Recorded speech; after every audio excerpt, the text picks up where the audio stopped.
Good afternoon, ladies and gentlemen. It's my honor to be here among the expert negotiators here. I will present our experience in the improving of national forest monitoring. It starts from discussing this issue in Wageningen in September this year, and we synthesize what we have discussed in Wageningen with a book you can download from CIFOR website. So from that book, there are 4 key messages. So Daniel has already told about that. So I will present country experiences in improving national forest monitoring. So there are 3 points that can be summarized from the experiences. The first one is the well-established national forest monitoring system should be continuously improved with sustainable financial resources and capacity development program. And the capacity development program should take into account that monitoring and reporting system should be in transparent, consistent, complete, comparable, and accurate as IPCC required. And the last, further investment will be needed for building strong leadership, for clarifying mechanism and procedure to encourage aggregation and scaling up diverse initiatives on the field measurement and monitoring into the robust national capacity. So this is the summarize that we can conclude from our discussion in Wageningen. So this an overview comparison between 4 countries. So in the left side, you can see the, let's say, indicator that we can pick from the report. For example, you can see the complete version you can see in the book, but I will stress in this about the success factor and the challenges. For example, Guyana, the focus on the REDD plus only, so there are not many projects, so they can finish the monitoring in the complete way. But the national capacity relatively still low. In Indonesia, we already have many regulations about the climate change mitigation, and also we have many different initiatives. So we have to bridge that kind of differences initiative to be one good national monitoring. So from the Mexico, strong collaboration and public awareness supported by government. This is the strong, the success factor, but they still lack of transparency data sharing. And Vietnam case, long experience on NFI on a regular basis and supported by law, but they still need to be better building an institutional arrangement. So we jump to this configuration. Yeah, we know that MRV, the M1 is the most activity that we need or that required from the measurement and monitoring is about availability of activity data and emission factor that can be in a country level, so the monitoring system at the national level. But reporting, there's only one institution in the country to report this condition, greenhouse gas inventory in the country. So it's not many institutions needed on that issue. There's, just follow the standard from the independent body. And even the V1, it will be done by external independent verification. So that from that configuration, the M1 is more in the national capacity. So I'm focused on the M1, how is the Indonesia building or establish the monitoring and measurement activity. It starts from 1986 to 1990, and then continue by 1996 with the National Forest Inventory. So there are three basic components that this flow activity is now already internalized within Ministry of Forestry. So this one is already embedded within the Ministry of Forestry. So it's become this division. So there are four main divisions in the Ministry of Forestry: forest inventory, forest monitoring, mapping, and spatial data networking. This already established, this already there.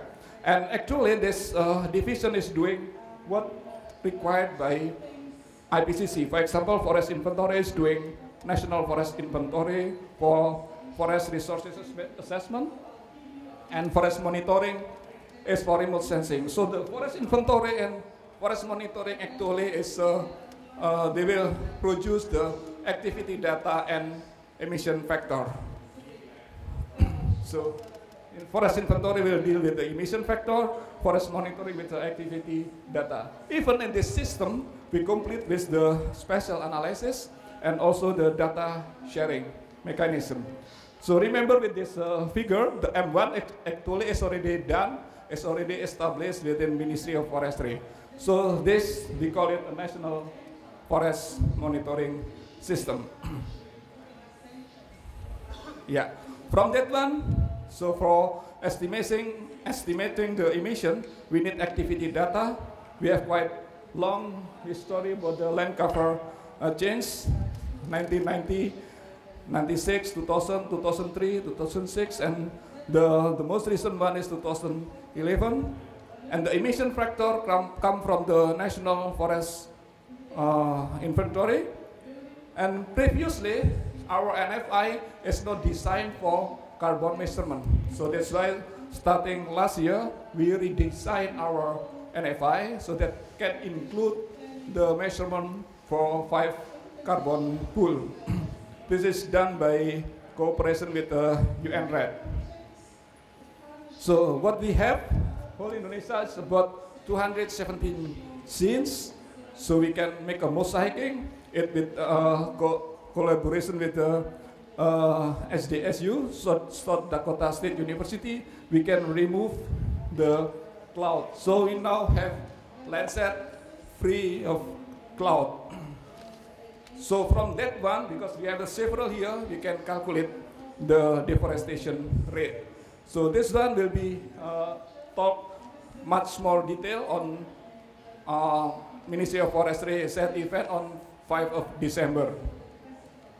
So I'm not going to explain this figure detail. So for the NFI, we have distribute about 3,300 sample plot in the field by 20 kilometers square. So it's distributed for whole Indonesia. So from the strategy of RED, our national approach should be followed by subnational implementation. So what we call it a subnational, it can be regional, main island. We have 5 main island, or province. We have 33 province, or we have a district, about 400 something district, or even management unit. For example, national park or forest management unit.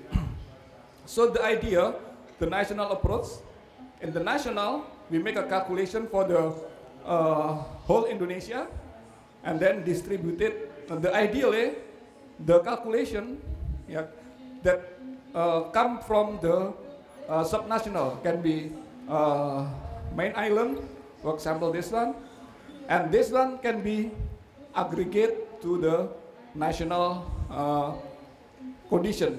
So the national calculation can be refined by the calculation with the specific local condition. And this one is done by national consultation. So for example, we have a number of emission in Indonesia, and then we distribute we publish our RED national strategy, and then we distribute for all of the province. And then from that one, the province will make a refinement on that calculation based on their condition. So we reduce the uncertainty things, and then back to the national, and then we make a aggregation for the national. So the calculation from subnational can refine the condition of the Indonesian reporting. So for the capacity building, I can make a small illustration. With our tasks and job description, we can do many things. With foreign cooperation, we can do more activity. But with the readiness of RADD, we can more strong to do our monitoring. So the illustration, now we have a group band. Ideally, we want to have a big orchestra. With the group band, small personnel with the guitar and drum, we can still see the nice song, nice music. But we want it have the big orchestra, like London Philharmonic, or even bigger, Andrew orchestra. So there are many expertise there. There are many equipment, instrument, and also there are we have the talented conductor. That's what we need to establish our national monitoring system. So not only the capacity from Ministry of Forestry, but whole country should be improved on that capacity. So the concluding remark, so we are continuing human resources development, so to build the dedicated team, and then also empowering implementation unit, because they will do daily activity in the field. So they have to be institution on the field that can measure the NFI, so not only from headquarters, but the regional office. We have already in the Ministry of Forestry. And maintaining infrastructure is the important things. So we have to improve and update regularly. You know, the technology information is very quick, the development. So we have to catch up this improvement also. Embracing the cooperation, not only nationally, with the university, with NGO, but also with the foreign cooperation. So we make a big networking on that issue. The most important thing is building strong leadership. So not only personal, but also institutional. I think that's all my presentation. Thank you very much.